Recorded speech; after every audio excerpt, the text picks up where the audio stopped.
I never meant to stop in Wren Hill. It was supposed to be a detour. A pause between cities. One of those small towns you see on a faded highway sign and forget by lunchtime. But my radiator had other plans, and by the time the engine started hissing like a snake, I was already pulling off onto a narrow gravel road with no cell signal and no good reason. Wren Hill didn't show up on Google Maps. But it was there. Tidy. Quiet. The kind of town where every porch still has a swing, where sidewalks crack the same way they did in the 70s, and the gas station sign still flips manually with numbers that haven't changed in decades. I left my car outside a post office with a wooden eagle carved into the roof and walked the 3 blocks it took to see the whole town center. That's when I noticed the eggs. Plastic. Bright. Hung from trees, lining fences, piled in pastel baskets on storefronts. At first I thought it was just decoration, but it was too coordinated. Too intentional. Every house. Every lamppost. And not the cheap dollar store kind either, these looked heavy, almost ceramic, painted by hand. A woman outside the bakery smiled at me. "You here for the hunt?" I hesitated. "What hunt?" "Easter, of course. Tomorrow morning." She tilted her head. "You just passing through?" "Yeah, car trouble." Her smile didn't change. "Well, then it's lucky timing." She walked away before I could say more. Later, the innkeeper didn't ask for ID. Just handed me a key. Room 3. No number on the door, just a small hand-painted egg nailed into the wood. Inside, the room was warm. Cozy. Quilt on the bed. No TV. No clock. Only thing out of place was the note on the dresser. Handwritten. Cursive. Yellowed paper. "Welcome, Mr. Hale. The hunt begins at sunrise. Please don't oversleep again." Again. I woke to the sound of children laughing. Not the soft, background kind that fades with the wind. This was sharp, close, right outside my window. I sat up, unsure of the time. No clock. No phone reception. Just a thin beam of early light sneaking through the curtain and the smell of something sweet. Yeast and sugar. Like fresh bread or hot milk. I pulled on yesterday's clothes and opened the door. The street was full. Kids in pastel sweaters and small rubber boots ran up and down the sidewalks, baskets swinging from their arms. Parents stood in tight, smiling groups, arms crossed, coffee in hand, chatting like the weather was perfect and the world hadn't shifted. Like this wasn't strange at all. But it was. It was too perfect. Every fence decorated. Every egg perfectly placed, spaced exactly a few feet apart, as if arranged by compass. No smashed shells. No wrappers. Just clean, deliberate color. And silence beneath the laughter. That silence behind noise you can't name until it's gone. The innkeeper waved me over. Her apron was covered in flour. "Mr. Hale," she smiled. "Come. They've saved you a basket." "I didn't sign up," I said. "Don't be silly. Everyone hunts. It's tradition." Before I could say anything else, a little girl with long blonde braids walked up and pressed a basket into my hands. Her smile didn't reach her eyes. Her name tag read Sarah, all caps. She had a blue plastic egg clutched tightly in her free hand. "You have to find yours before noon," she whispered. "They get hungry after that." "Who gets?" But she was already running away. A woman touched my shoulder. "Better start now." And just like that, I was part of the current. The children fanned out. Some ran into yards. Others into the wooded edge past the schoolhouse. Adults watched but didn't follow. The eggs were everywhere. But no one touched the obvious ones. I walked slowly toward a small hill behind the church. That's where I saw it. An egg. Bigger than the rest. Dark green. Sitting alone under a birch tree. I knelt and picked it up. It was warm. Not from the sun. From inside. I clicked it open, half expecting candy, or a toy. But what tumbled out was something pale, soft, and wet. It hit the ground with a sound I won't forget. Not until I die. It wasn't food. It wasn't plastic. It looked like a molar. And then I saw there was writing inside the shell. Faint, scratched in the plastic like with a fingernail. No second chance. I didn't tell anyone what I found. I didn't have to. By the time I stood up, holding the cracked green shell and trying to breathe through the rising taste of metal in my mouth, a boy, maybe 10, 11, was already watching me from across the field. He had his arms at his sides, not holding a basket. Just still. Like a statue left behind after a parade. When our eyes met, he tilted his head slightly, then turned and walked back toward the houses. That was all. No shock. No question about the tooth. No laughter. Just that look. That silent confirmation, you found one. I dropped the shell in the grass and walked away. I didn't know where I was going. My legs carried me past the town square, past the general store, through the edge of the pine brake behind the old library. And the eggs were still there, all along the path. Sitting in branches. Nestled in flower beds. Perched like birds. But now I noticed something else. Names. Tiny cursive letters, barely visible unless you were close. Some were etched into the surface. Others inked in neat loops. Loren. Rita. George. I stopped at one that read, Sarah, carved deep and uneven into a yellow shell. The same girl from earlier. The one who gave me the basket. I picked it up and opened it. Inside was a strip of paper. A riddle. The mirror is the liar, the window tells the truth. I stood there for a long time. Then I looked up, and realized I wasn't alone. There were more people in the trees now. Not townsfolk. Not hunters. Just shapes. Standing behind the tree trunks. Unmoving. Thin. Grayish. Too far to see clearly. Too still to be natural. I dropped the egg. Back at the square, the laughter had died down. Children were gathering near a long wooden table set out beside the chapel. On it, baskets were being sorted. Eggs counted. Some kids had 3 or 4. Some had only 1. And at the end of the table, beneath a white cloth, sat a single metal tin. An old, dented coffee canister. People gave it a wide berth. No one touched it. But they kept glancing at it. Like it held something awful. Or worse, something sacred. I turned to leave, to go back to the inn, maybe even to my car. But there, on the sidewalk, just outside the inn's fence, sat another egg. Red. Cracked along the seam. And scrawled on it, in a slow, shaking hand.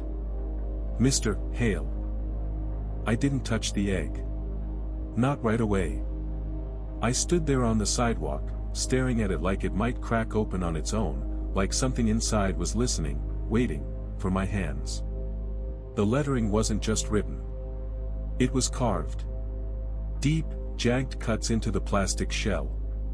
The kind of carving you do in a rush. Or in fear. The name wasn't printed cleanly, either. It slanted. Like someone had trouble finishing it. Mr. Hale. And underneath, in smaller letters. One more chance. I didn't pick it up. I left it there and walked back to the inn. Inside, the front desk was empty. The lights were on, but no one answered when I called. A fire crackled softly in the sitting room. The radio on the counter played a hollow instrumental version of Here Comes Peter Cottontail, looping softly. The kind of thing you'd hear in a dusty diner at 3 a.m., or in a hospital waiting room that hasn't seen a patient in years. I found the innkeeper in the back garden, trimming dead heads off a row of daffodils. She didn't look surprised to see me. "You found it," she said, not a question. I didn't open it. Her hands paused. "You did," she said. "Last year. You opened it last year, and you stayed." "That's not possible. I've never been here before." She smiled softly, like a parent hearing their child lie about candy. "Some memories don't hold. You opened yours before. You stayed until it was finished. Then you left. And now you're back. For what?" "To remember." I backed away. Her shears snapped once, clean and final.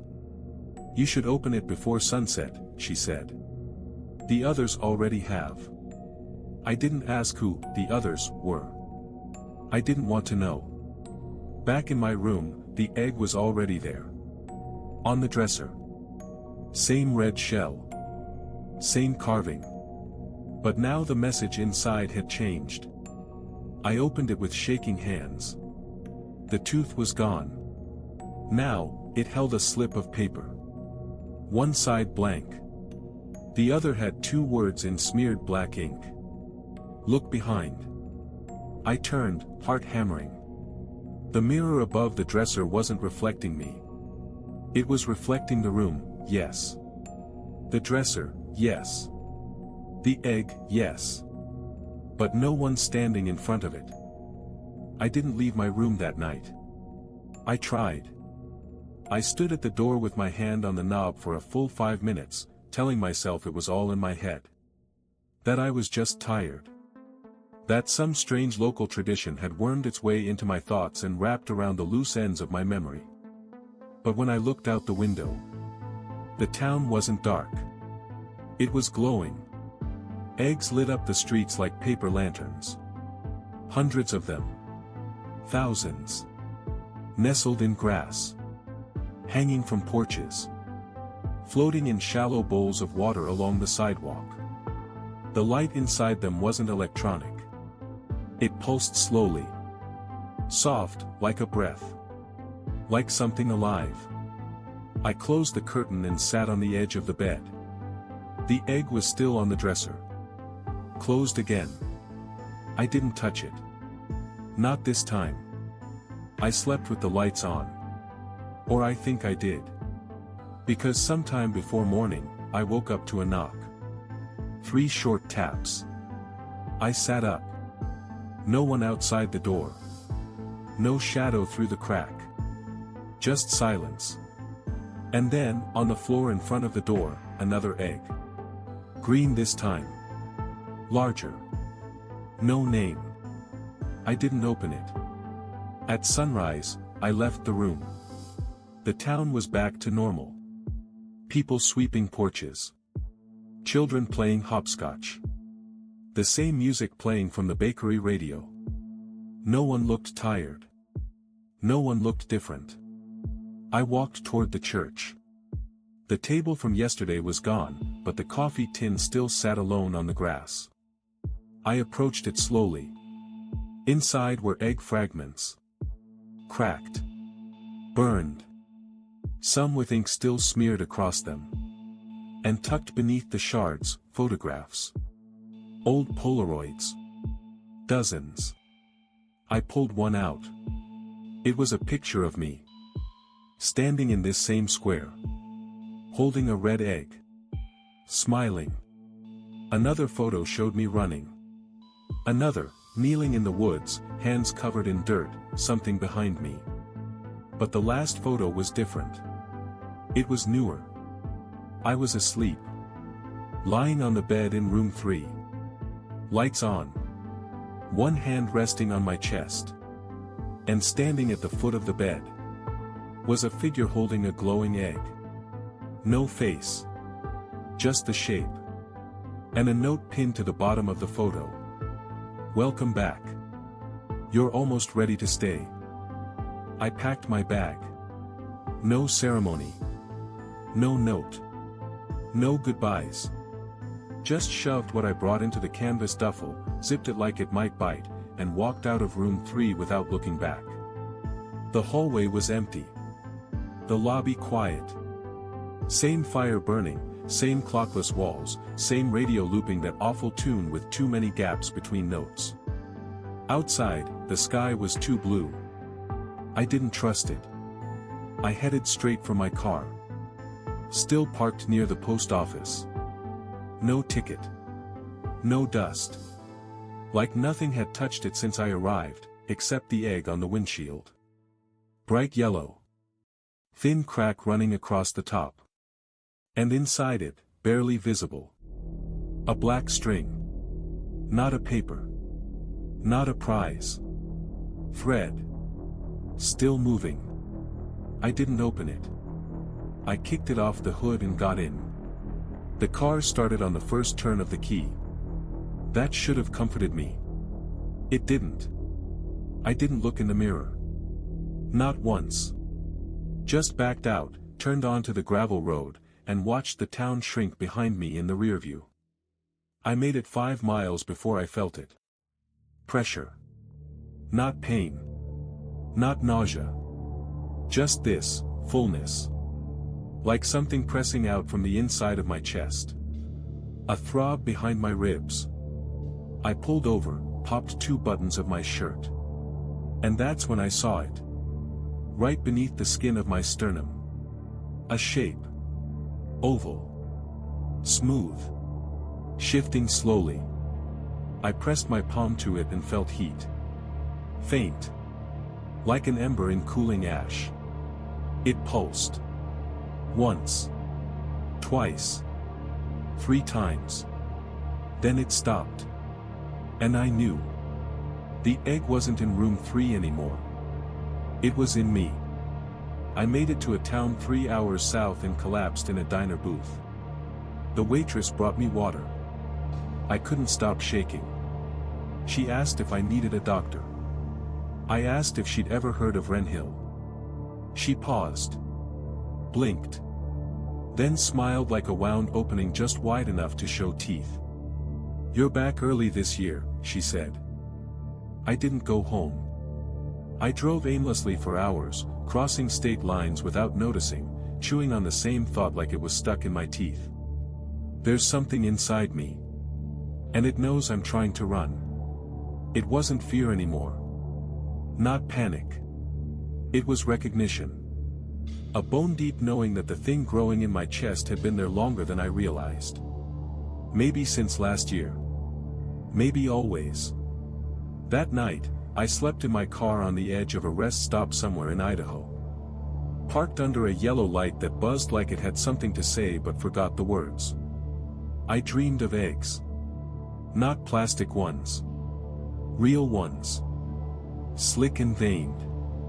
Sitting in damp soil. Breathing. And in the dream, I was walking from town to town, handing them out. To strangers. To children. To myself. When I woke up, my phone was on. It shouldn't have been. The battery was dead yesterday. I remember watching the screen fade. But now it was on, showing a single notification. One voicemail. Unknown number. Timestamped, April 9 to 2:02 a.m. I pressed play. Static. Then a voice. Not mine. Not quite. Too slow. Too calm. It cracked while you were sleeping. You won't feel it now. But others will. I dropped the phone. Left it on the floor. By noon, I was in a small grocery store 2 towns over, buying water and protein bars with shaking hands. The cashier stared at me too long. Not rudely. Just, long enough to let the silence rot. Then she said, "I think yours already hatched." What? She smiled. I thought I saw it moving. Behind your eyes. I dropped the groceries and left. That evening, I caught my reflection in a diner window. For a second, I didn't recognize myself. Not because I looked different. Because I looked prepared. Like I was waiting for something to come out. It's been 6 days. I haven't gone home. Not really sure where home is anymore. I sleep in cheap motels, rest stops, abandoned parking lots with flickering lights. I keep the radio low. The mirrors covered. I don't answer unknown calls. I don't open eggs. But they still find me.